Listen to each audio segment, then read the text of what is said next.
आज का ये विशेष कार्यक्रम जिसमें हम बात करना चाहते हैं कि होली में जो हास्य खत्म हुआ, होली से जो मजा खत्म हुआ, होली से जो रस खत्म हुआ, वो क्यों हुआ? समाज में क्या ऐसा बदलाव आया कि अब होली में हमें मजा नहीं देती है?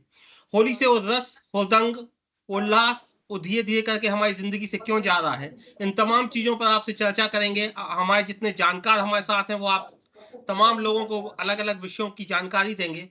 चर्चा करेंगे और कुछ अपने समय की कुछ मजेदार किस्से सुनाएंगे।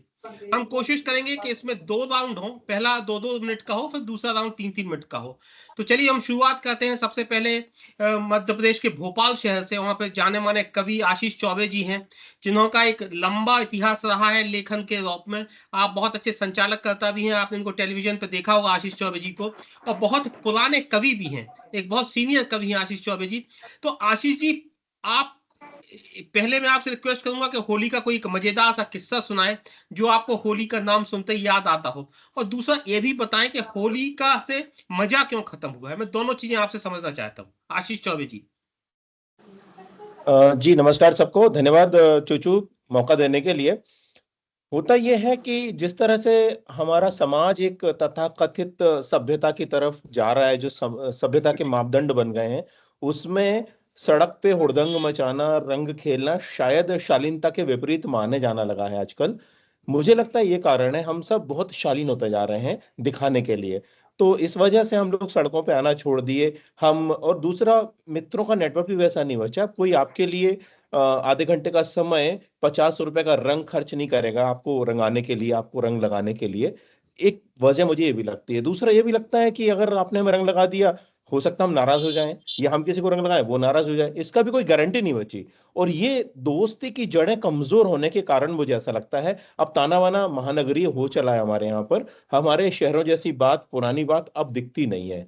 और किस्से की अगर आप बात करें तो हमारे साथ ईश्वर जी भी हैं। और मुझे याद आता है एक किस्सा, जब मेरे ख्याल से आज से कोई 25-28 साल पहले की बात है। होली पर आलोक आप भी थे, मेरे ख्याल से शांतनु थे, ईश्वर थे, आशुतोष तिवारी थे, आशीष ज्योतिषी थे, अविनाश गौतम जी थे, और शशिकांत डिमोले थे, दीपक दुबे थे। तमाम अपनी मंडली जो है वो शहर में घूम रही थी।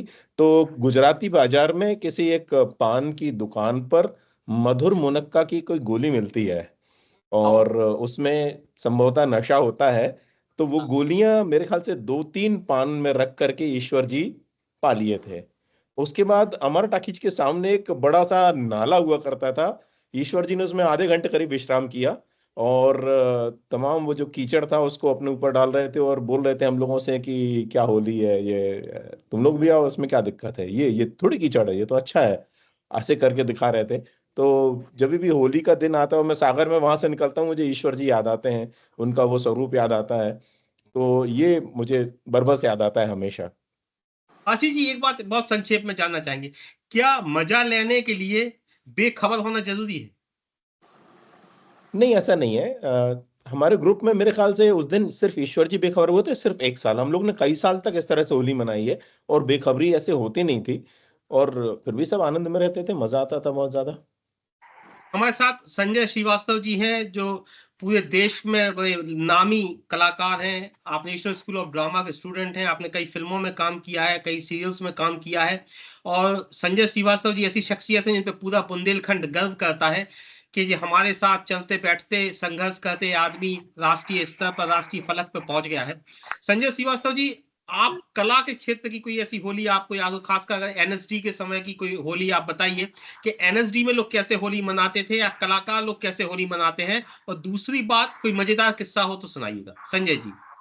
नमस्कार। आप सबको होली की बहुत बहुत शुभकामनाएं। किस्से तो बहुत हैं। एक मैं अपने गांव से किस्सा सुनाना चाहता हूँ, एक एनएसडी का, ताकि समय कम है ना। जी। तो अब जैसे आपने बोला कि आत्मीयता खत्म होती जा रही है, तो सबसे पहले तो संयुक्त परिवारों का टूटना एक हमारे सामने बड़ी विडंबना है। तो अपने अपने परिवार में सिमटते जा रहा है। ऐसे ही मोबाइल और कंप्यूटर की गिरफ्त में आ जाना। देखने को तो हमारे फेसबुक पे हजारों मित्र हैं, लेकिन आज होली पे मैं खुद सोच रहा था कि 8 गिनती के 8 मित्र ही नहीं मिले हमें, 4 लोगों ने होली खेली। तो हमारे सामने समय बदल रहा है, स्थितियां बदल रही हैं, सब कुछ ये तो सच्चाई है ही कि मित्रों का उस तरह से होली खेलना और मजा जो है वो कहीं लुप्त हो गया है। एक किस्सा हम अपने गांव का सुनाते हैं सबसे पहले।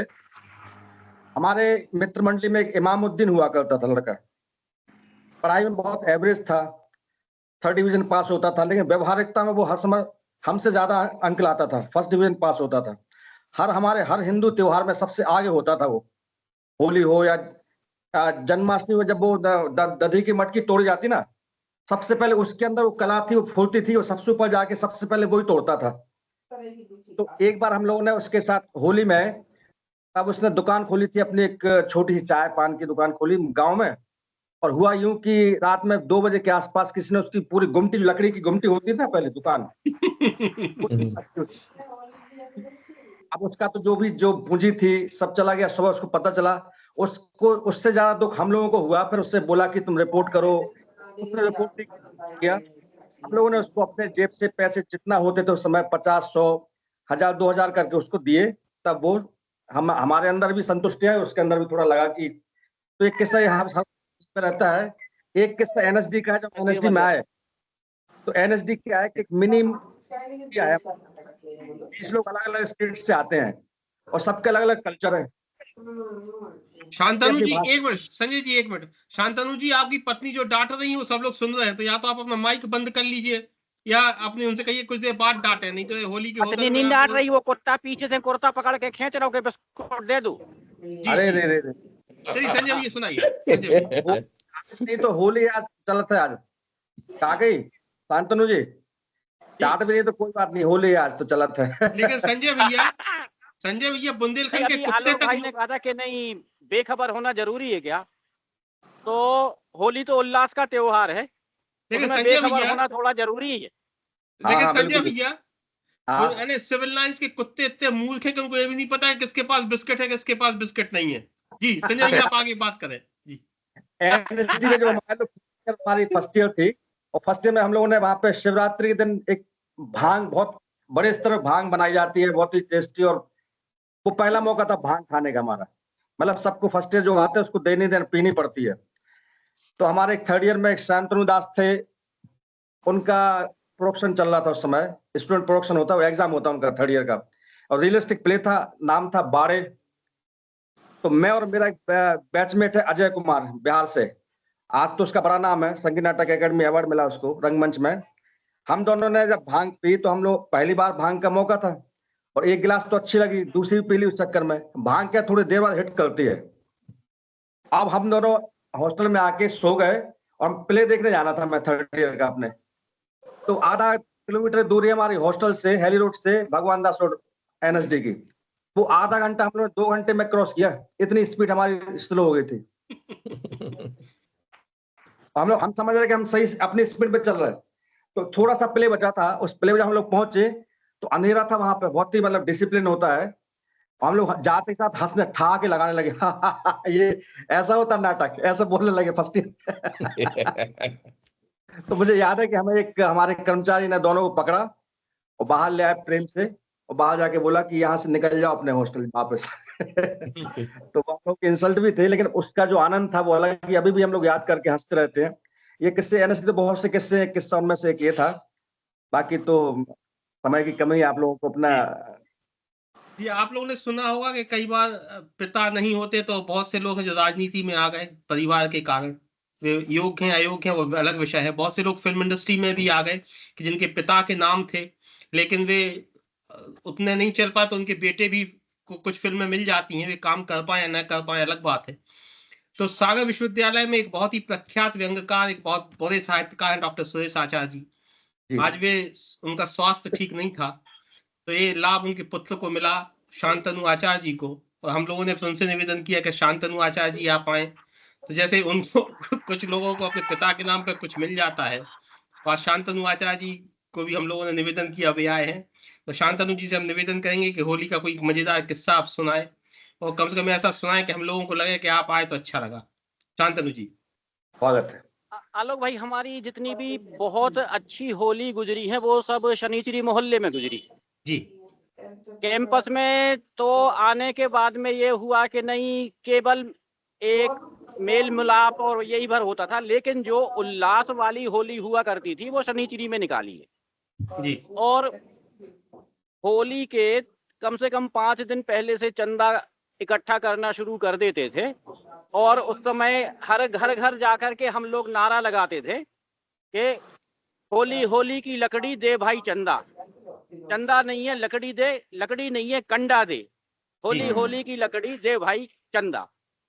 अब उसके बाद में भी बहुत से ऐसे लोग होते थे जो होली का चंदा देने से बच जाते थे।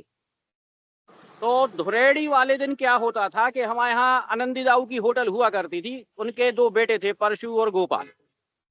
बाकी हम पूरे बाल वृंद भी उन्हीं के साथ में मिलके होली को एंजॉय करते थे, और कालांतर में उनकी जगह फिर हम लोगों ने ले ली। अब उसमें क्या किया जाता था कि जिस व्यक्ति ने जी जी बोलिए शांतनु जी, बोलिए। जिस व्यक्ति ने होली जी का चंदा नहीं दिया, जी तो आपका एक कैमरा ऑफ हो गया जैसे, है। हेलो, आपने माइक अपना चालू कर लिया है, कैमरा बंद कर लिया है। अच्छा,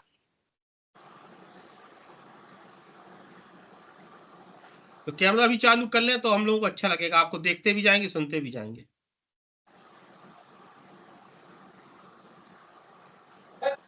हाँ अब बोलिए जी। तो जो व्यक्ति होली का चंदा नहीं दिया करता था, ऐसे व्यक्तियों के नाम नोट करके रख लिए जाते थे, और उसके बाद में फिर एक अंतिम यात्रा निकाली जाती, जैसे मरने के बाद में अर्थी निकाली जाती है, वैसी अर्थी जो है बिल्कुल बाकायदा उल्टे बाजे बजाते हुए, और उसके अर्थी के ऊपर बाकायदा एक व्यक्ति लेटा हुआ करता था, और एक व्यक्ति जो है वो उसके आगे घड़ा लेकर के चलता था। और जिस व्यक्ति ने चंदा नहीं दिया, उस व्यक्ति के घर के आगे उस अर्थी को रोक लिया जाता था, और अर्थी को जमीन पे रख के उस व्यक्ति का नाम ले लेकर और जोर जोर से विलाप करते हुए रोया जाता था कि अरे अच्छा, हमारे दादाजी जो है वे थोड़ा चंदा देने में कंजूसी करते थे, तो वे अक्सर इस मामले में फंस जाते थे। हमारे घर के आगे वो अर्थी जो है वो अक्सर रखी जाती थी धुरेड़ी वाले दिन, और उसके बाद में उन लोगों का रोना कि हाय पंडित जी आप कबे चले गए, हाय पंडित जी आप कबे चले गए। तो जब हम लोगों ने इस चीज को आगे बढ़ाना शुरू किया, तो ये लगा कि उल्लास जो है वो आपको कैसे कैसे जगहों पे ले जाता है, और आपके लिए कैसे कैसे रंग दिखलाता है। अभी आपने एक बात और की थी कि नहीं, उल्लास कहीं ना कहीं खत्म हो गया। तो मेरा मानना तो यह है कि देखिए, विज्ञान बहुत ज्यादा आजकल प्रगति कर रहा है। विज्ञान जब जब प्रगति करेगा, आपके पास में गैजेट्स आते जाएंगे। गैजेट्स जब आपके पास में आते जाएंगे, वे आपका उल्लास खत्म करते चले जाएंगे। क्यों? क्योंकि आप उनमें ही उलझे रहोगे। आजकल के हमारे बच्चे जो है वो होली मनाने नहीं जाते। जी शांतनु जी, आपने बहुत रोचक कथा सुनाई, और इससे पहले हम ईश्वर दयाल गोस्वामी जी के पास जाएं, क्योंकि वो कवि भी हैं तो थोड़ा खतरा होगा उनके पास जाने में, तो उनके पास हम इसके बाद जाएंगे। इसके पहले मैं पंडित देवदत्त जी दुबे, जो भोपाल से एक बड़े वरिष्ठ पत्रकार हैं, सीनियर जर्नलिस्ट हैं, आप इनको रोज ही आप किसी न किसी चैनल पे देखते होंगे। इनके लेख, इनकी समीक्षाएं पूरे देश के तमाम बड़े अखबारों में छपती हैं। देवदत्त जी, मैं आपसे जानना चाहता हूँ कोई मजेदार किस्से जो आपको पुराने समय के याद हों, पुरानी होली के समय के कोई याद हो तो सुनाइए। जी देवदत्त जी। जी, अब तो होली वैसी होती नहीं है। जब बचपन में गांव में होती थी होली, तो वहाँ तो जब जो होली जलाने के लिए जो चंदा नहीं देता था, उसके घर का सामान, यदि घर के बाहर कुर्सी टेबल कुछ भी रखा है जो ऐलान में रखा रहता था, उसको उठा के रख देते थे होली पे। तो एक जन बाहर सो गए रात में कि हम आज यहाँ सो के रखाएंगे, देखे हमने चंदा भी नहीं था और को आ रहा उठावे। सो 4 लड़का गए, सो खटिया शायद उठा के ले गए, तो रास्ता में कूद गए बीच में से, अरे भूत आ गए, चोर आ गए, हमें मार डालो, वो सब करते रहे, फिर ले जाके खटिया होरी में रखे आए। तो ऐसे में होते। और जोन और ज्यादा चालाकी करी, तो सवेरे जो गांव का जो मेहतर होता है उससे पकड़ के उसको पैसा दे के और उसके यहाँ मेला फेंकवा देते थे, और फिर अब मेला को साफ करे, तो मेला साफ करके फिर वो पैसा मिलाते, तो फ्री में भी कई बार डाल दे। तो ऐसी बहुत सारी चीजें होती। और वो होली अलग ही हती कि जब कीचड़ में, जो गांव में नर्मदा को पानी गिलाव में निकला तो वो में निथोर देते। अब तो छोटे छोटे रंगों से लोग डर रहे हैं, लेकिन वाह होली बड़ी गजब रहती कि जो झाड़ू होता था उसका मुकुट बना के किसी को दूल्हा और रेकू गदा पे बिठाल के और फिर पूरे गांव में सब लोग चलाते, और भौजी और जीजा के ये जो रिश्ते होते हैं गांव में, उनमें बहुत व्यंग्यात्मक होते कि भौजी हारे ले जाओ, पीपर के पत्तों में देवता के ये गाना गा रहे, कहीं जीजा को साली को लग गो रंग, ऐसे तरह तरह के वो, और खूब खुली आजादी रहती, कोई ने पी ली तो और फिर वो तमाशे करता था, कहीं कीचड़ में लौट रहा, कहीं किसी को कुछ कह रहा। और जो गांव के बड़े बुजुर्ग जो उनके आंख ने मिलाते, जो उनके पांव पड़ते उठाई से उन्हीं को आंख दिखा रहे, उन्हीं से कह रहे कि आ जाओ खेल लो होली। तो ऐसे बहुत बस साल भर का शर्मा है, कह रही कब उतना बहुत गलती हो गई, कक्का नया खुआ दी थी वह भांग बुरी करत थी आपके साथ, तो जाना था महिला ने साल भर का शर्मा। लेकिन होली तो बुरा ना मानो, होली है मन एक आजादी को वो हतो गांव में कि चलो आज तो कछु भी कर लो, कोई कछु नहीं कह रहा, ये कक्का डांट रहे ने बब्बा डांट रहे, कोई नहीं डांट रहा। वाह होली जरा वैसी थी कि आजादी का जश्न थी। अब तो जब शांतनु फेसबुक पे सब कुछ व्यंग डाल रहे हैं, ईश्वर द्वारा फेसबुक पर डाल रहे हैं, तो कोई काय कीचड़ में सन भेजे, सोफा पे बैठे बैठे पलंग पे लेटे लेटे मजा लेते रहे। हेलो जी, सही बात है। अब ईश्वर दयाल गोस्वामी जी हमारे साथ हैं, एक वरिष्ठ कवि हैं और बुंदेलखंड की आवाज हैं, दिल्ली सहित तमाम देश की मंचों पर अपनी कविताएं सुनाते हैं। ईश्वर जी, पहले आप कोई मजेदार किस्सा सुनाइए, फिर इसके बाद हम चाहेंगे कि आप अपनी कोई हास्य कविता सुनाएं। ईश्वर जी, सो गए क्या? ईश्वर जी का फ्रेम शायद वो हो गया है लॉक। ईश्वर जी, आपका फ्रेम लॉक हो गया है। हेलो, फ्रीज हो गया है। फ्रीज हो गया वो। आवाज कर लो, आवाज कर लो, दिख तो रहे हैं।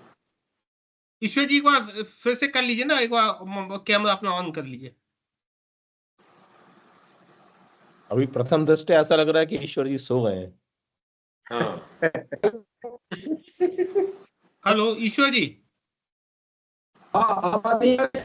आपकी आवाज आ रही है, एक बार आपको फिर से करना पड़ेगा, अपना फ्रेम आपका लॉक हो गया है।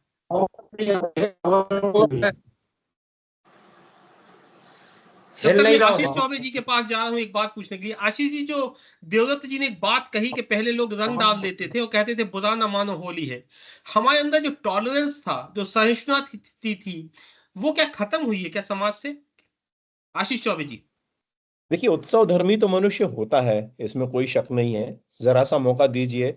बस ये है कि उसका जो भी वो हुड़दंग कर रहा है, जो भी वो उछल कूद कर रहा है, उसको आप लीगल बोलिए, उसको आप धर्म सम्मत बोलिए, उसको समाज सम्मत बोलिए, वो करने के लिए तैयार रहता है हमेशा।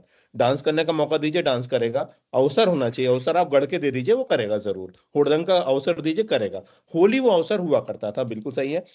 अब जो टॉलरेंस की बात है, वो देखिए, जैसे अभी शांतनु जी कह रहे थे और भैया ने भी कहा कि गैजेट्स जो हैं, इनके कारण आप घर में बैठे सब चीज देख रहे हैं।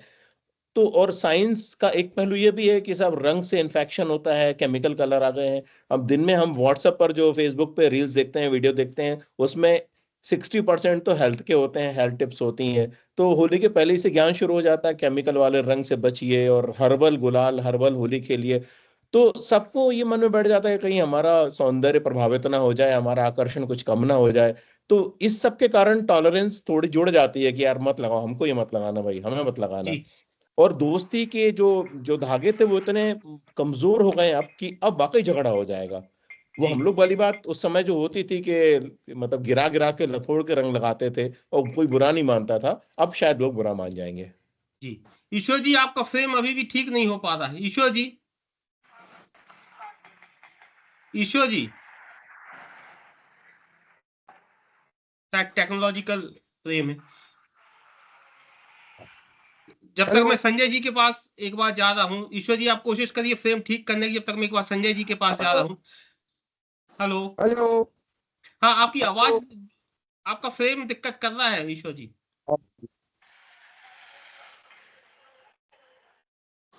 संजय जी, हम आपसे एक बात जान रहे हैं, क्या समझदारी ने, क्या आधुनिकता ने, जो ज्ञान हमने अर्जित किया, क्या उसके कारण हमारा मजाक खत्म हुआ है? संजय श्रीवास्तव जी। हाँ, थोड़ा समझदारी में हमें लगता है कि हम जो कर रहे हैं वो या करते आए अपने बचपन में, अपने गांव देहातों में, वो हमें ओछा लगने लगता है, बहुत कम, मतलब कि उसको हम ऐसे देखते हैं कि अब हम सब हो गए हैं ज्यादा। तो आप सब होने की उस आड़ में अपने कुछ चीजें आनंद की खो भी देते हैं। आपका मन चाहता है लेकिन आप बहुत सारी चीजें कर नहीं पाते, बहुत अपने आप को आवरण ओढ़ के रखते हैं। जैसे हंसना चाहे तो हंस नहीं पाते कई लोग। मैं तो दिल्ली में रहता हूँ, मैं यहाँ पे कई लोगों को देखता हूँ कि वो उनकी हंसी आते आते लौट जाती है, वो अंदर जैसे निकलते निकलते रहे। उन्हें लगता है ऐसा नहीं कि हम असभ्य लगने लगे यहाँ पे, जबकि हम लोग तो ठहाके लगाने वाले हैं, खुलकर जब तक पेट दर्द नहीं होने लगे इतना हंसने वाले हम लोग हैं। तो ये तो है कि आजकल हम जितने बहुत आधुनिक और बहुत सभ्य होते जा रहे हैं, तो हम अपने वो छोटे छोटे मूवमेंट्स खो देते हैं जो हम मिलते हैं, हर रोज मिलते हैं। हर इंसान को बिखरा पड़ा है ऐसे किस्से, ऐसी कहानियां, ऐसी घटनाएं घटती है हमारे आसपास की, हम खुल के हंस भी सकते हैं, उनको सेलिब्रेट भी कर सकते हैं, लेकिन अपनी सभ्यता की आड़ में थोड़ा सा उनको अवॉइड ही कर देते हैं। तो ये तो मैं मानता हूँ कि आजकल काफी लोग अपने स्वच्छंदता को खोते जा रहे हैं सभ्यता की आड़ में। शांतनु जी, आपको क्या लगता है कि मस्ती हमारे बीच से खत्म हुई? उसकी एक वजह टेक्नोलॉजी भी है कि हम मोबाइल और सोशल मीडिया में इतने खो गए कि 1-to-1 जो रिलेशन था वो खत्म हो गया, उससे भी हमारे बीच मजा खत्म हुआ। शांतनु आचार्य जी। तकनीक जो है यदि मान लो आपके लिए अब आ रहे वरदान हैं है, तो कुछ मामलों में ईश्वर जी, आपके आपका लिए कैमरा अभी भी चालू नहीं है। अच्छा, कैमरा हाँ, कैमरा आपका ऑन नहीं है ईश्वर जी। हमारा नहीं, शांतनु जी, है। आप अपना विचार रखें, ईश्वर जी का कैमरा ऑन नहीं है, उनके पास हम फिर चले जाएंगे, आप अपनी बात जारी रखें। अब हो गया ऑन कि नहीं हुआ? अभी नहीं हुआ ईश्वर जी। हमें दिखाई दे रहा है ना सबका? आप दिखाई हमें नहीं आप दे लोग रहे दिख रहे सबको, आप नहीं आपका दिखाई वीडियो दे रहे हैं। ठीक है, एक बार शांतनु अपनी बात खत्म कर ले, फिर आपके पास आ रहे हैं। जी शांतनु जी। देखिए, यदि मान लो तकनीक यदि आपको वरदान है तो अभिशाप भी है। तकनीक जो है आपकी शारीरिक क्षमता को कई जगह प्रभावित कर देती है। क्यों? क्योंकि वो आपको शारीरिक बल लगाने का मौका कम से कम देती है। आप तो केवल एक बटन दबाइए और आपकी चीज जो है वो आपके पास हाजिर हो जाएगी दिखने। तो जब उंगली दबाने से काम चल सकता है तो फिर बाहुबल का प्रयोग क्यों किया जाए? तो धीरे धीरे कहीं ना कहीं आपकी क्षमता में कमी आएगी। जैसे पहले 32 दांत हुआ करते थे, अब 32 दांत नहीं हुआ करते। पहले अपेंडिक्स का जो होना जरूरी हुआ करता था, अब अपेंडिक्स का होना जरूरी नहीं हुआ करता। हाँ, और आगे जब विज्ञान तरक्की करेगा, आप और छोटे होते चले जाओगे और आपकी शारीरिक क्षमता वैसे ही और कम होती जाएगी। जी। त्योहार में भी तकनीक ने इस चीज का जबरदस्त प्रभाव डाला है। आदमी जो है त्योहार को तकनीक से जोड़ करके और तकनीकी तरीके से त्योहार मनाने लगा है। जी। सीधा सीधा ग्राउंड लेवल पे आके आदमी त्योहार मनाते ही नहीं है अब। जी। और रही सही कसर जो है वो अखबार वाले पूरे कर देते हैं। जी शांतनु। दिवाली पे है तो आप पटाखे नहीं चलाओ, उससे प्रदूषण फैलेगा। हाँ, होली है तो आप केवल गुलाल से होली खेलो, रंग से मत खेलो। अरे हमारे आशीष भाई को याद होगा अपने जमाने में, आप आलोक भाई आपको भी याद होगा, अपने जमाने में तो कपड़ा फाड़ होली हुआ करती थी यार। शांतनु जी, हाँ। समय की परेशानी है तो मैं अब देवदत्त जी के पास जाऊंगा और फिर कोशिश करूंगा कि आखिरी बार अगर ईश्वर जी हमसे संपर्क में आ पाए तो। देवदत्त जी, अब आगे आप क्या देखते हैं? अब आगे क्या? मस्ती खत्म है, मौज खत्म है, अब आगे आप किस तरह की होली देखते हैं? आगे भविष्य क्या देखते हैं होली का, देवदत्त जी? जी, जिस तरह से सब क्षेत्रों में आई है सोशल मीडिया और इन सब के कारण, ऐसे ही होली में भी आई है। पहले होली बड़ा अलग था कि जिसके यहाँ अनरय का त्योहार जो अपने यहाँ कहा जाता, उसके यहाँ लोग वो तो रंग खेलता नहीं, जिसके यहाँ कोई गमी हो गई साल में तो लोग जाते थे मोहल्ले को और उसके यहाँ रंग डालते थे और उत्सव होता था। अब किसी को ये आभास नहीं कि ऐसा भी करना है। पहले टेसू के फूल का और गेंदे के फूल का रंग होता था तो लोग डरते नहीं थे। अब कृत्रिम रंग होते हैं, कई बार उसकी आंख में समस्या हो जाती, किसी के एलर्जी हो जाती, स्किन प्रॉब्लम हो जाती। तो ये जो बदलाव आए हैं उसके कारण आदमी भी बदला है। लेकिन धीरे धीरे होली उस रूप में जाएगी जैसी सोशल मीडिया पे चल रही है, उसी पे पिचकारी, उसी पे रंग, जो सवेरे से गुजिया व्हाट्सएप पे आ जाएंगी और बस उसी।